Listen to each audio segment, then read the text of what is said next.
Ya, assalamualaikum warahmatullahi wabarakatuh. Selamat siang, Mas, Mbak, semuanya. Mohon maaf, ini saya membuatkan video untuk pemaparan materi pertemuan ke-9. Mohon maaf karena hari Senin tanggal 27 April jam 12 itu saya ketugasan untuk menjaga UTBK di kampus 2. Jadi saya buatkan video, nanti silakan dicermati, nanti boleh dicatat dulu materinya. Untuk minggu depan akan saya ulang sedikit penjelasannya. Oke, saya share screen untuk pemaparan materinya. Mohon maaf, saya to the point aja supaya nggak terlalu lama. Nanti kita bahas minggu depan untuk penjelasan lebih lanjutnya. Ya, perkenalkan dulu, nama saya Mukti Ahmad Nur Cahya, dosen yang akan mendampingi kalian di separuh kedua untuk komunikasi dan penyuluhan pertanian. Nanti untuk ujian akhirnya itu berbeda dengan ujian yang teman-teman lakukan UTS kemarin. Ujiannya nanti akan dilakukan dengan presentasi kelompok, jadi nanti nilainya adalah nilai praktek. Oke, saya present dulu. Jadi di pertemuan 9 ini kita akan membahas tentang terminologi dan sejarah penyuluhan pertanian. Bagaimana sih urutannya sampai datang ke Indonesia, kemudian perannya apa saja di petani.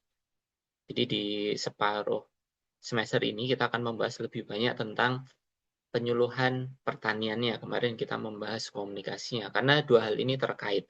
Penyuluhan, kalau kita tidak membicarakan komunikasi, ya nggak bisa juga, karena penyuluhan itu di dalamnya ada komunikasi. Nah, komunikasi ini kita manfaatkan untuk melakukan yang namanya penyuluhan pertanian.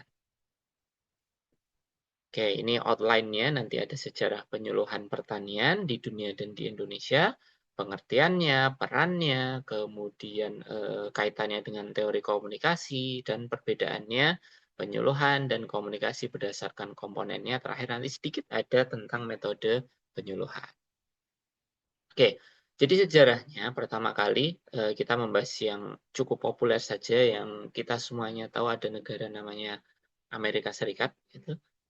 Jadi Amerika Serikat ini di tahun 1862, oke, awalnya pemerintah itu di setiap negara bagian dia memberikan sumbangan berupa lahan pertanian. Untuk apa? Untuk laboratorium kegiatan pendidikan pertanian namanya Agricultural College lewat pendidikan formal. Jadi memang ada pendidikannya tahun 1862.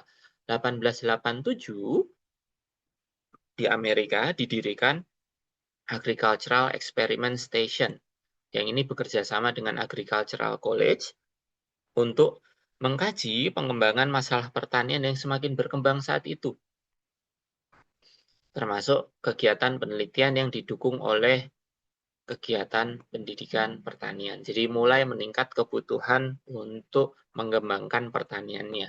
Di tahun 1914 didirikan yang namanya Extension Service secara nasional lewat penandatanganan Smith-Lever Act. Nah, tujuannya itu untuk menyebarkan informasi, yang informasinya ini praktis gitu, karena yang menggunakan ya petani gitu, dan mendorong penerapan inovasi tersebut. Jadi hasil penelitian yang sudah didapatkan itu disebarluaskan ke petani dengan bahasa yang praktis. Oke, hasil penelitian itu bisa ilmu pengetahuan, bisa teknologi baru, disebarluaskannya lewat kegiatan pendidikan praktis. Oke, kenapa butuh pendidikan praktis? Karena petani itu butuh prakteknya saja, nggak kemudian butuh filosofinya apa, kemudian detailnya seperti apa. Ya nanti tetap ada butuh detailnya, tapi yang paling penting dilakukan adalah teknologinya. Ini adalah sebuah teknologi yang praktis, mudah digunakan, bisa diaplikasikan oleh petani. Oke. Penerapan ilmunya itu lewat kegiatan penyuluhan atau ekstensi. Bahasa Inggrisnya penyuluhan itu extension, perpanjangan. Jadi perpanjangan dari hasil penelitian dilanjutkan oleh tani. Oke, selanjutnya perkembangannya ada di Inggris. Oke, di Inggris mulainya itu di awal abad 19. Oke, ini mirip-mirip dengan revolusi industri lah. Mulai ada upaya penyebarluasan ilmu pengetahuan dan teknologi lewat pendidikan di luar sekolah. Nah, ini mulai ada nih pendidikan di luar sekolah, bukan formal lagi. Tadi kalau di Amerika itu pendidikannya formal. Nah, kalau di Inggris dia pendidikannya luar sekolah. Oke, jadi nggak lewat kelas gitu ya. Nah, hasil penelitian itu bisa dimanfaatkan oleh masyarakat, dalam hal ini petani, untuk memecahkan masalah yang dihadapi. Nah, setelah merasakan adanya kebutuhan untuk menemukan metode atau menyampaikan hasil penelitian yang terbaik, orang-orang peneliti ini kemudian mencari cara untuk bisa diterapkan di petani. Mulailah pendidikan luar sekolah. Dia lebih sistematis, diorganisasi lebih baik, dan didukung oleh tenaga profesional. Ada tenaga profesional yang ambil peran di situ. Nah, tahun 1843, kursusnya itu disediakan oleh perguruan tinggi, ada Oxford, ada Edinburgh. Oke. Di akhir abad 19, kegiatan penyuluhan ini ada yang diselenggarakan oleh swasta, dia independen, dia bekerja sendiri, tidak ada campur tangan dari pemerintah. Lewat beberapa agensi tadi, lewat Oxford, lewat Cambridge, yang dia berperan untuk menyediakan tenaga profesional di tingkat sarjana.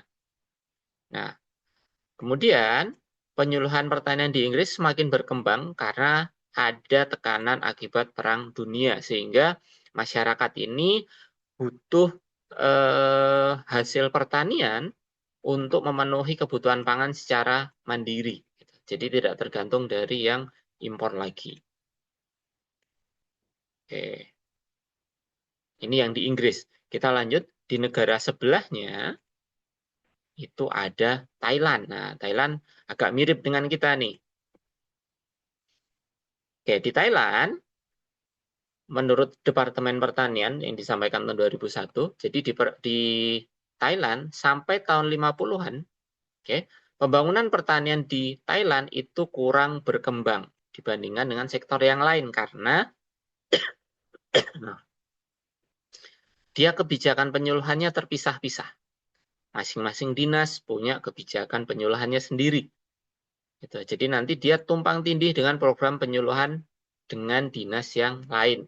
Pertanian, perikanan, kehutanan, kemudian mungkin kelautan atau perkebunan, mereka saling tumpang tindih. Padahal topik utamanya adalah pertanian. Nah, akhirnya di tahun 77, oke, ini dibentuk satu Departemen Penyuluhan Pertanian, Department of Agricultural Extension, di tingkat pusat, di nasional. Dan kemudian di tingkat provinsi dan kabupaten itu ada dinas penyuluhannya juga sebagai panjang tangannya dari yang nasional. Sehingga program yang ada itu tidak tumpang tindih karena ada satu kesatuan di situ. Jadinya programnya itu berkesinambungan sehingga nanti masyarakatnya nggak bingung. Nah, dalam perkembangannya, masyarakat ini mulai butuh pemecahan masalah, butuh bantuan teknis, kemudian informasi karena mereka melakukan intensifikasi pertanian. Sehingga masyarakat itu semakin butuh kegiatan penyuluhan.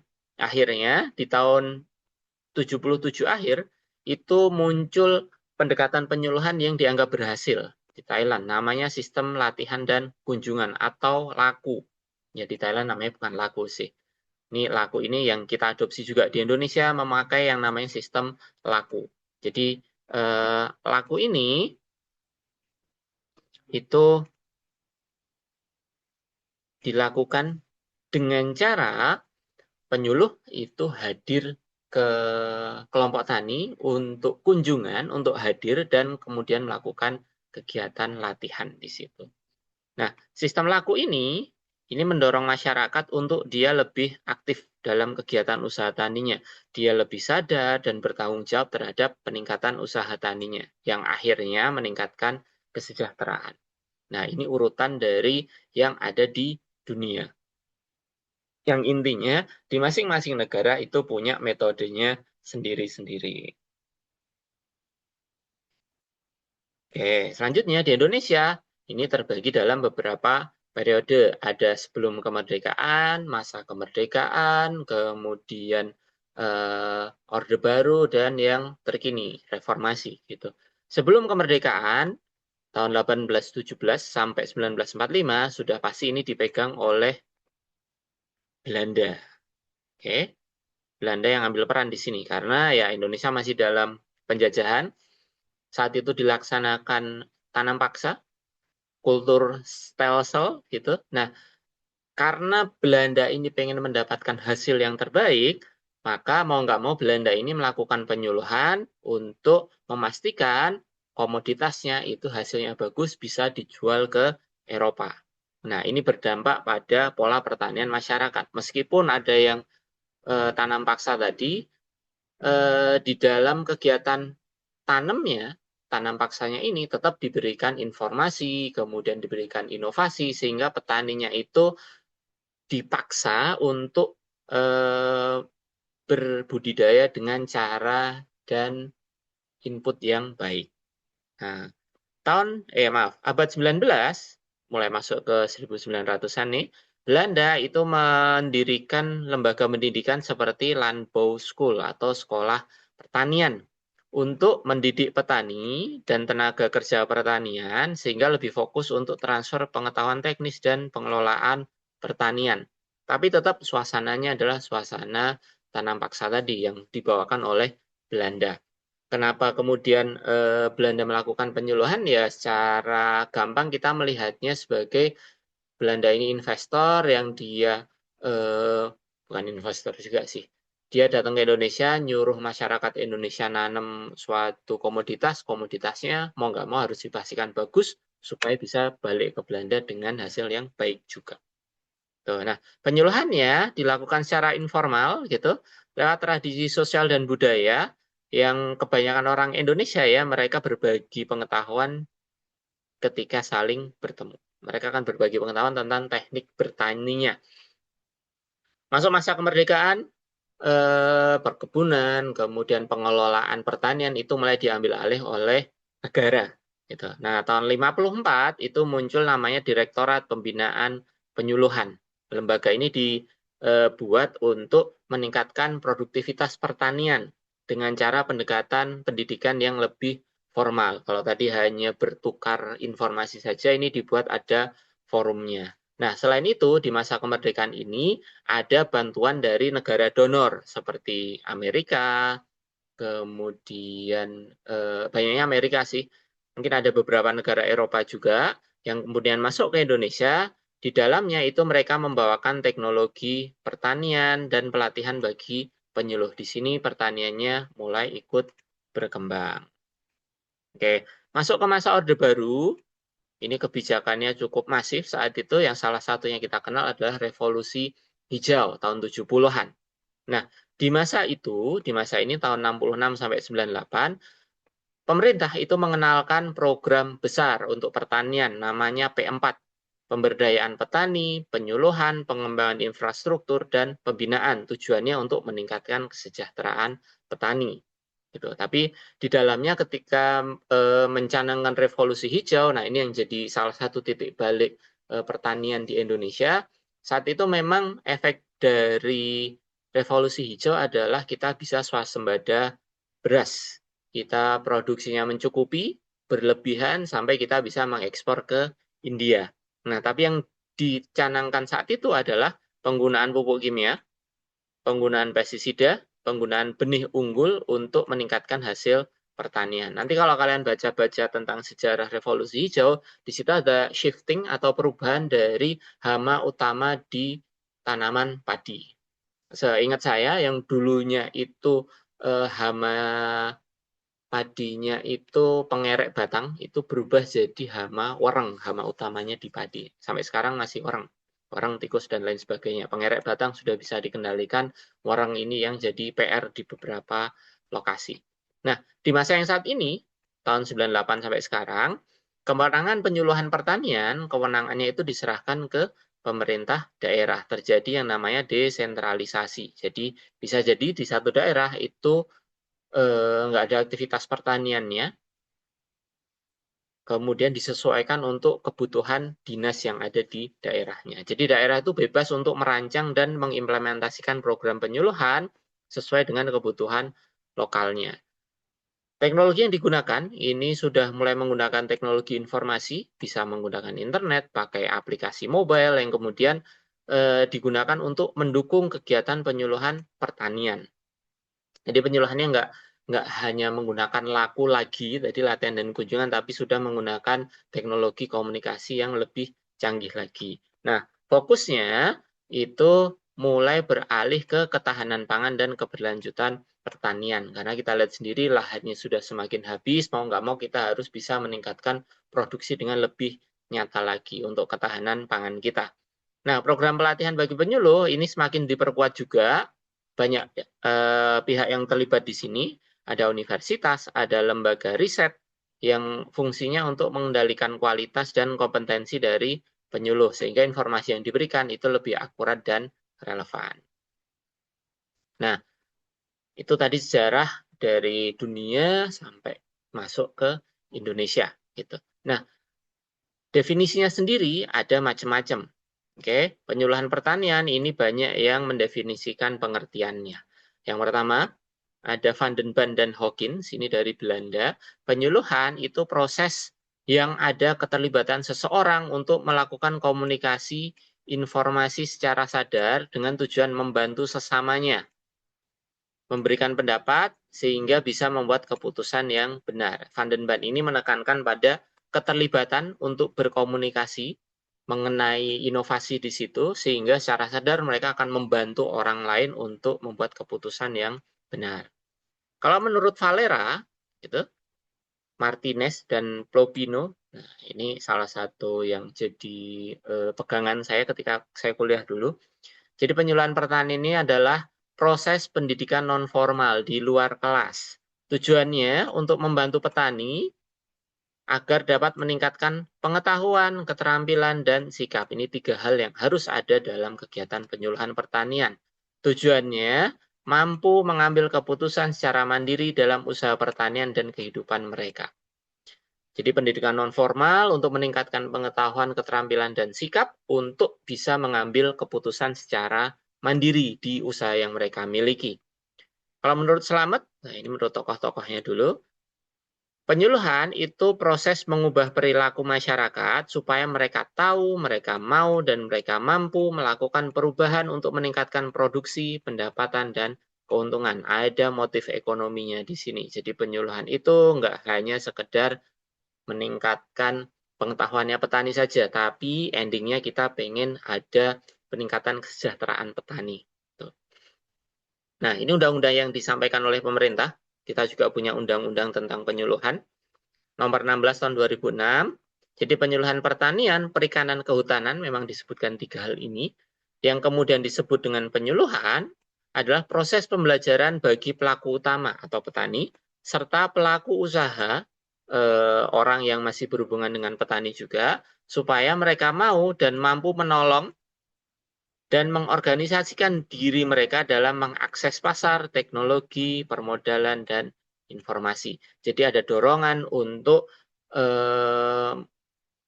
petani itu bisa mengakses pasar, teknologi, permodalan, dan informasi.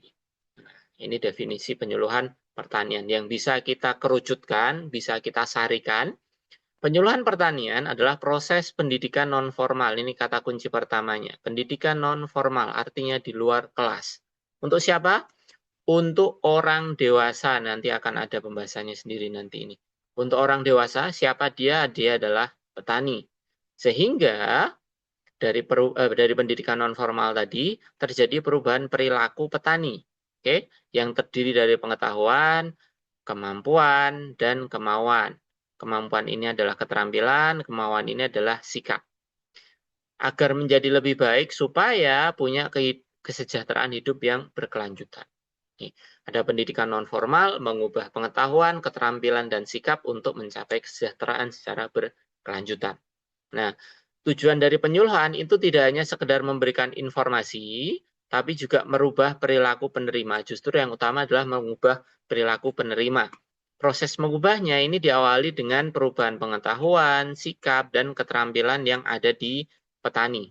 Nah, proses belajar mengajarnya, non formalnya tadi, dilakukan secara sukarela, bukan pemaksaan. Jadi, kita membahasakan penyuluhan ini sebagai sebuah pendidikan non formal yang santai untuk petani, sehingga mereka dengan sukarela bisa mengikuti apa yang kita sampaikan lewat kegiatan penyuluhan. Oke, nah peran penyuluhan sendiri dalam pembangunan pertanian, kenapa ini penting dibahas juga? Karena penyuluhan ini jadi salah satu pondasi untuk melakukan pembangunan pertanian. Pembangunan itu adalah, kita cek definisinya lagi, perubahan kondisi masyarakat menuju kondisi yang lebih baik. Oke, kita pengen jadi kondisi yang lebih baik, seperti yang diinginkan oleh masyarakat. Oke, nah masuk ke pembangunan pertanian, ini berkaitan dengan peningkatan kapasitas dan keberdayaan masyarakat petani, sehingga bisa memanfaatkan peluang dan mengatasi segala bentuk tantangan dan hambatan untuk meraih kesejahteraan. Nah, untuk melaksanakan pembangunan pertanian diperlukan pengembangan SDM lewat penyuluhan pertanian.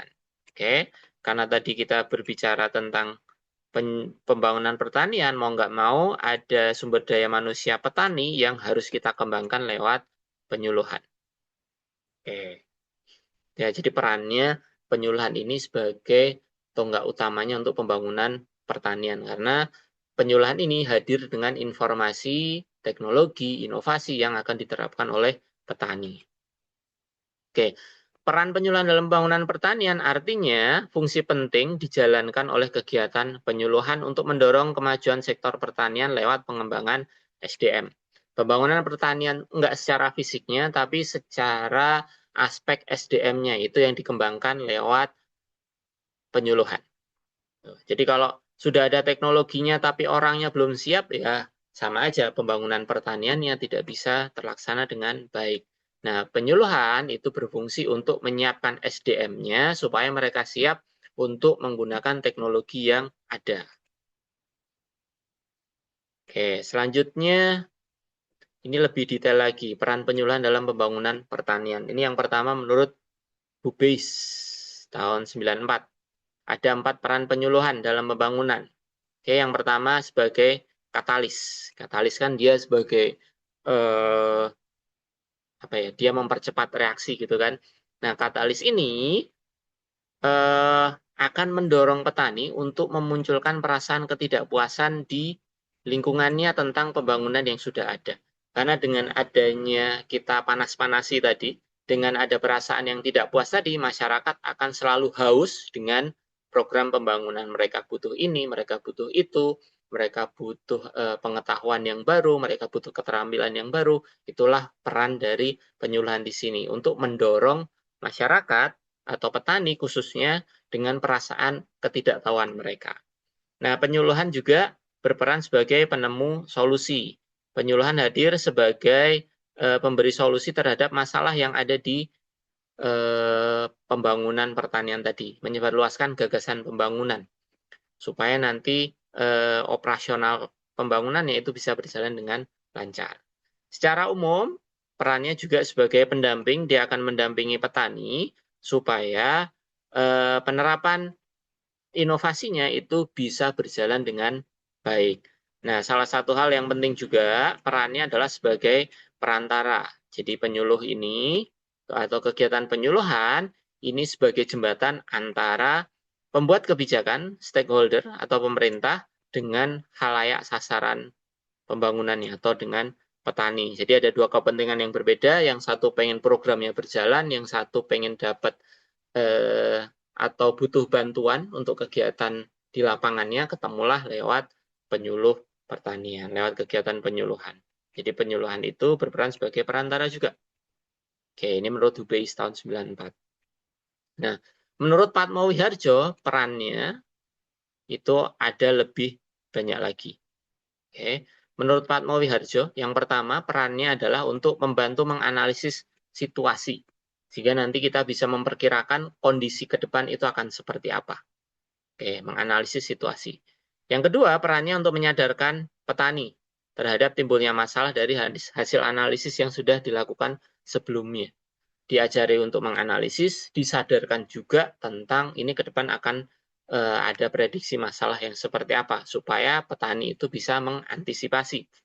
Selanjutnya, utamanya untuk meningkatkan pengetahuan, mengembangkan wawasan, terhadap suatu masalah yang ada gitu, sehingga nanti bisa membantu untuk menyusun kerangka pemikiran berdasarkan pengetahuan yang mereka miliki. Sudah menganalisis, menyadarkan, meningkatkan pengetahuan dan wawasannya di situ.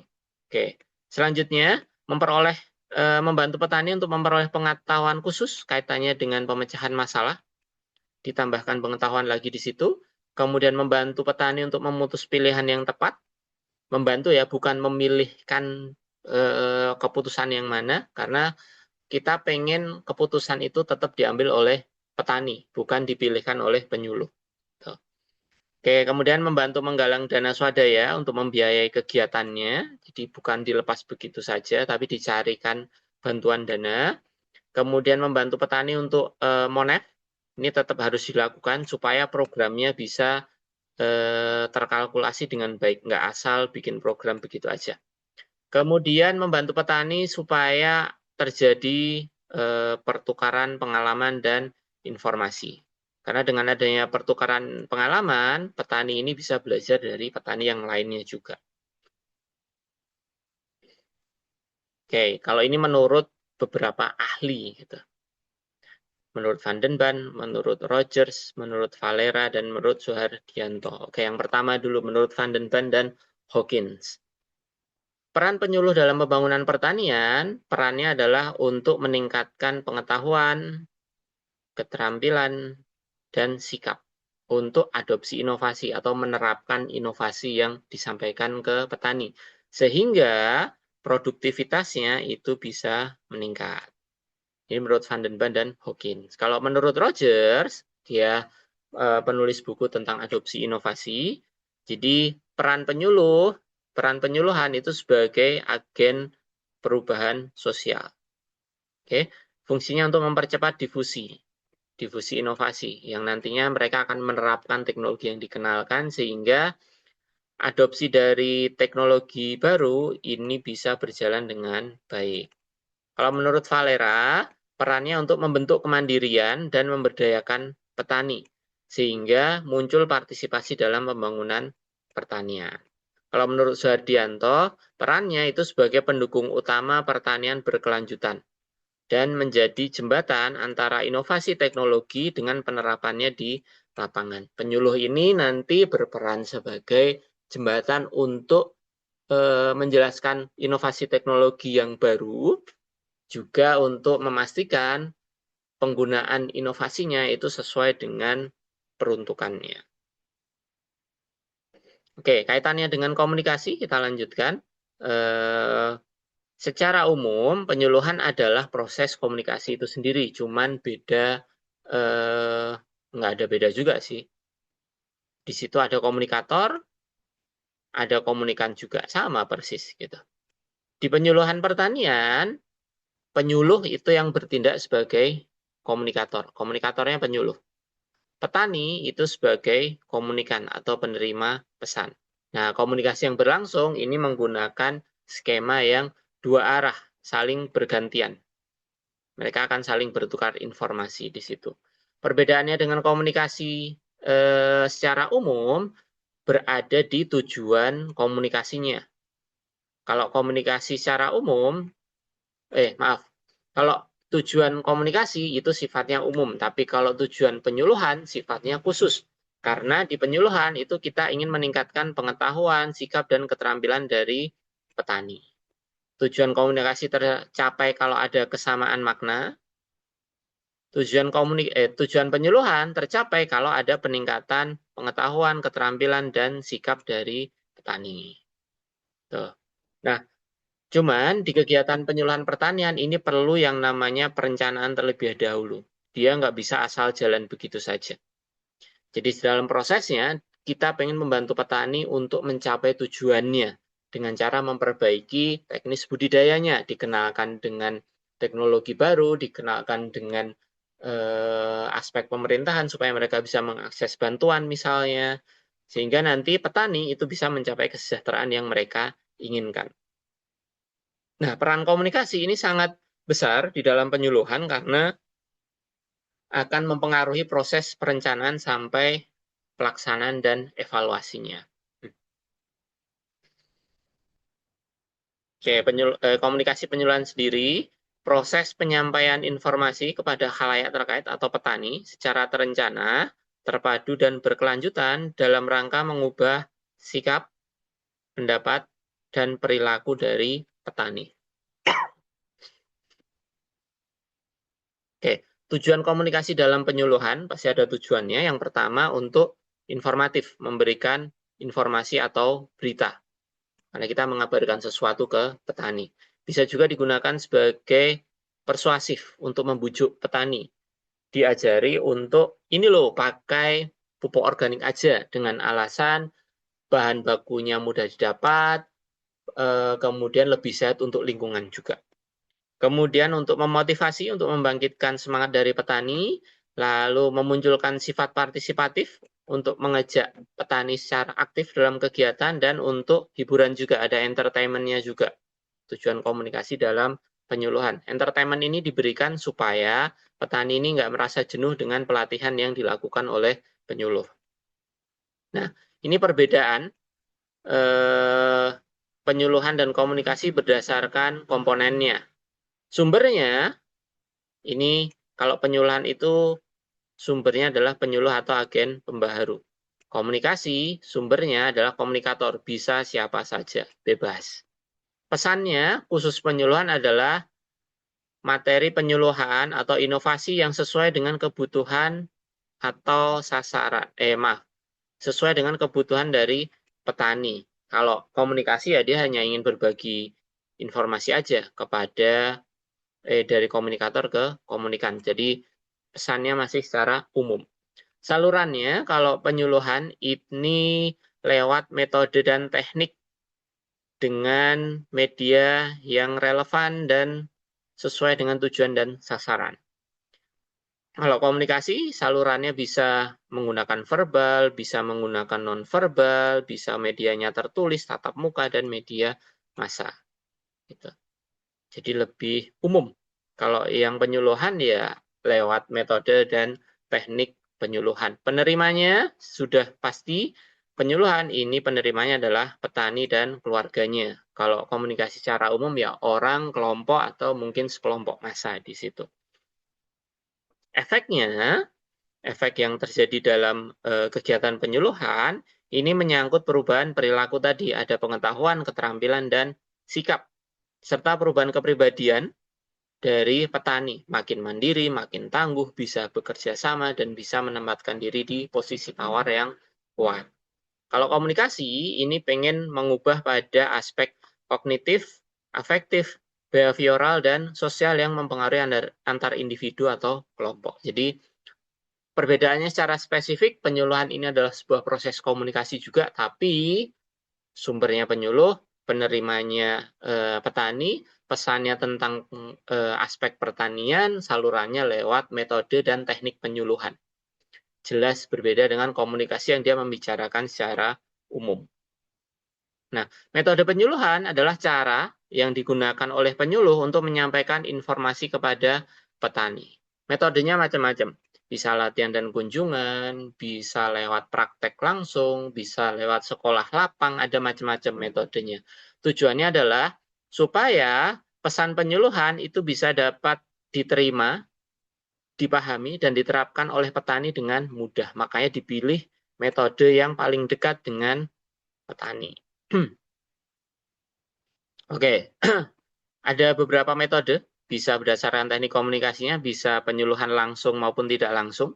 Langsung itu tatap muka, misalnya penyuluhan tidak langsung ya bisa dengan video, membuat video diupload ke YouTube atau TikTok misalnya, atau lewat Facebook. Kemudian kalau lewat jumlah sasarannya ya bisa perorangan atau individu, kemudian bisa kelompok atau metode yang massal, tergantung nanti dari kebutuhan programnya. Apakah butuh dijelaskan satu orang atau dijelaskan secara umum. massal gitu. Kemudian metode penyuluhannya bisa dilihat dari indera penerimanya juga, bisa kita mengandalkan indera penglihatan, bisa mengandalkan indera pendengaran, atau kombinasi. Ini nanti terkait dengan media yang akan kita gunakan. Ini metode penyuluhan secara umum. Ya, itu yang bisa saya sampaikan materi untuk penyuluhan di awal ini tentang terminologi dan sejarah penyuluhan pertanian. Ini sekilas saja, terima kasih sudah mendengarkan, sudah memperhatikan videonya. Nanti pekan depan kita bahas tentang bagaimana sih urutan di materi ini. Kita bahas sedikit untuk nanti masuk ke materi yang berikutnya. Oke, terima kasih. Ini yang bisa saya sampaikan. Kita ketemu lagi pekan depan. Tolong diperhatikan titik pentingnya tadi di bagian penyuluhan, bahwa dia prinsipnya persis dengan komunikasi tapi beda komponennya saja. Untuk penyuluhan dia lebih spesifik untuk petani. Oke, terima kasih. Kurang lebihnya mohon maaf. Assalamualaikum warahmatullahi wabarakatuh.